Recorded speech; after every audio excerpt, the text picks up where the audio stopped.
Oh, Wex? Morning, Tony. 5 more minutes. What if Avengers were assembled in 1602? तो Marvel की एक unique comics से inspired what if का ये एपिसोड कंटिन्यू करता है वो स्टोरी जिसमें कैप्टन कार्टर स्कारलेट विच के पोर्टल के जरिए पास्ट में खींच ली जाती है। फिर हमें दिखता है लोकी जो कि स्टेज एक्टर है, थॉर जो प्रिंस है और उनकी सिस्टर हेला जो क्वीन है, और उसके पास है लोकी वाला सेप्टर जिसमें टाइम स्टोन है। तभी आसमान में एक टाइम रिफ्ट ओपन होता है।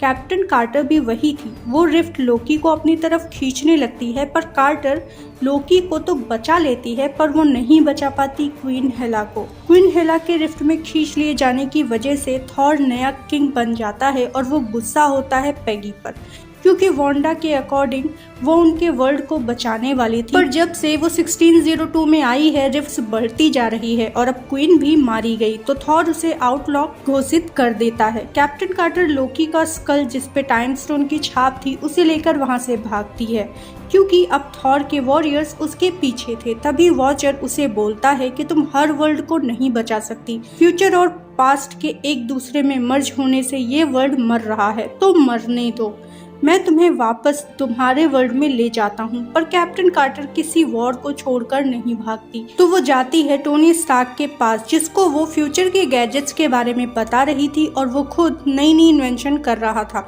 तो असल में फ्यूचर और पास्ट के मर्ज होने का रीजन था कि इस वर्ल्ड में कोई फ्यूचर का बंदा गलती से पास्ट में आ गया था और उसी की वजह से टाइमलाइन खुद को सस्टेन नहीं कर पा रही थी और इतने बड़े चेंज से ये वर्ल्ड मर रहा था। स्कारलेट विच भी इस बंदे को नहीं ढूंढ पा रही थी। तो टोनी स्टार्क बोलता है कि अगर मेरे पास इनफ पावर हो तो मैं इस एनोमली को ढूंढ सकता हूँ। तो उस पावर के लिए उन्हें चाहिए था सेप्टर। तो टोनी कैप्टन कार्टर को बताता है रॉजर हुड के बारे में, यानी स्टीव रॉजर्स हुड बने हुए हैं यहाँ। वो एंटमैन और बकी के साथ मिलके किंग को लूटते हैं। तो पेगी उसे मिलने जाती है और स्टीव यकीन नहीं कर पाता क्योंकि उसकी पेगी इस वर्ल्ड में मर चुकी है, पर वो समझ पाता है कि उसकी पेगी भी वर्ल्ड को बचाने में हेल्प करती, तो वो एग्री करता है कि वो सेप्टर चुरा लेगा। पर तभी वहाँ हमला होता है येलो जैकेट्स का। वो वॉरियर्स जिनके पास एंटमैन की पावर थी और रॉजर्स की पूरी गैंग कार्टर के साथ मिलके उन्हें हराने लगती है। वो उनके सामने कुछ नहीं था, उन्हें भेज रहा था होगन जो कि थॉर का सेनापति था। तो जब येलो जैकेट्स कुछ नहीं कर पाते तो होगन भेजता है डिस्ट्रॉयर को, बस यहाँ डिस्ट्रॉयर साइज में छोटा था। तो सब उससे लड़ने लगते हैं, पर वो उनके पूरे हाइड आउट को जला के खत्म कर देता है। पेगी उन्हें बोलती है कि तुम सब यहाँ से भाग जाओ, मैं इनका ध्यान डिस्ट्रैक्ट करती हूँ क्योंकि तुम इम्पोर्टेंट हो इस मिशन के लिए। तो वो ऐसा ही करते हैं।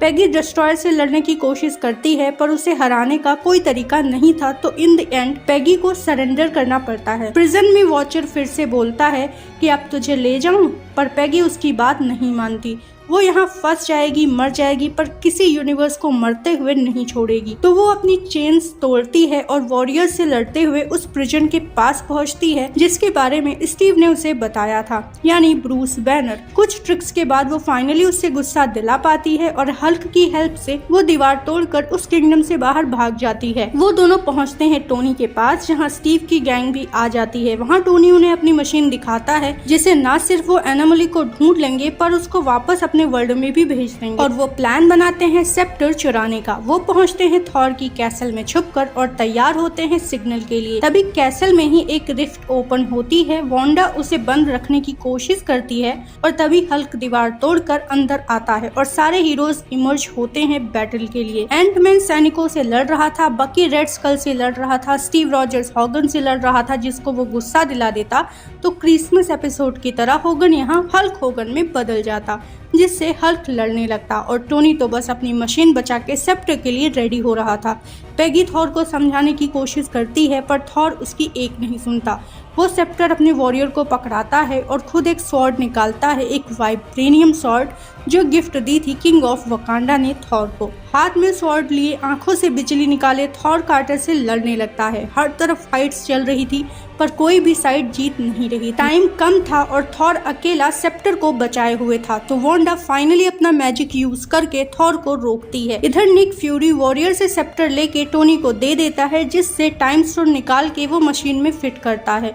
थॉर को हर कोई धोखा दे रहा था तो उसका गुस्सा बढ़ता जा रहा है और उसकी थंडर वांडा के मैजिक पे भारी पड़ जाती है और वो आता है कार्टर और उसके साथियों को मारने। पर तब तक टोनी की मशीन चल चुकी थी और कैप्टन कार्टर उस पे हाथ डालती है तो आयरन मैन 2 की तरह उस पर टोनी का आर्मर चढ़ता है, पर पूरी बॉडी से अलग। ये बस एक गॉन्टलेट की तरह था जिस पे टाइम स्टोन लगा था। वो उसे यूज करती है तो पूरी जगह ग्लो करने लगती है और उसके बीच अकेला ग्लो कर रहा था स्टीव रॉजर्स।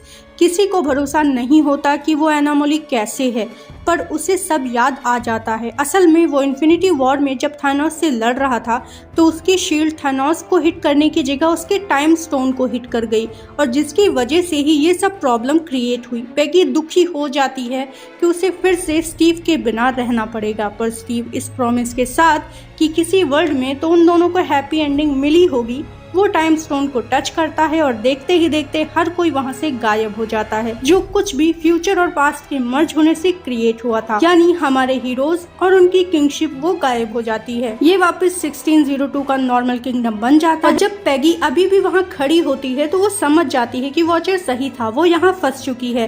पर तभी एंट्री होती है स्ट्रेंज सुप्रीम की उसे ले जाने के लिए, और स्ट्रेंज ये हीरोज की टीम क्यों बना रहा है इसका सीक्रेट तो लास्ट एपिसोड में ही खुलेगा। Thank you for watching this video. मिलते हैं अगले एपिसोड में।